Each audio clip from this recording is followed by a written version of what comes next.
You know that still makes it a Thursday, right? I'm just saying. Anyway, listen, every year a handful of toys are added to the American Toy Hall of Fame, which is a museum in New York that recognizes the contributions that toys and games that have sustained their popularity over the many, many years have made. Now, today, of course, is Throwback Thursday. So while we're still waiting for the Museum Advisory Committee to select and announce their next set of inductees, let's take a look back at some of the toys that have already made it and have a spot in the Toy Hall of Fame. Okay, now I want to know if you remember this one, Etch a Sketch. Now, this is one of the original inductees in 1999. It's a mechanical drawing toy that is best known to have come from the 1960s already. Yeah. Basically, you draw horizontal lines by turning one knob and then vertical lines by drawing another knob, and you get to sketch the things that you see on there. That's incredible. People actually still use it today to make some pretty cool art. Wow. Now, the next one was invented in 1945. It's called the Slinky toy. Everyone remembers the Slinky toy. It's like a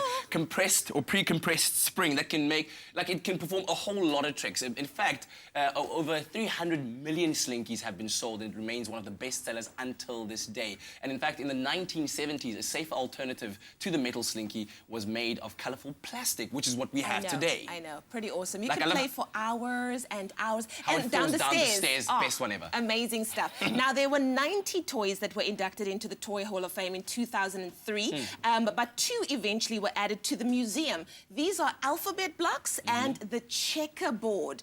Now, the alphabet blocks dates all the way to the 1600s, and of course the checkerboard all the way to 1840. So these have been around for a while. Have you played checkers? Let's have more raba with it, like checkers and then more raba, because there's multiple games you could play with it. Exactly. Love. Now, the little green army men, who remembers that, hey? Oh, especially when you step on them. You're like, no! One of the latest toys to have been inducted into the Toy Hall of Fame was, of course, the much-loved little green army men. And they were added last year, you know, these plastic soldiers that were praised by the Hall of Fame as being a cultural phenomenon and one of the most popular toys since their debut in 1983. So absolutely amazing. I love these guys.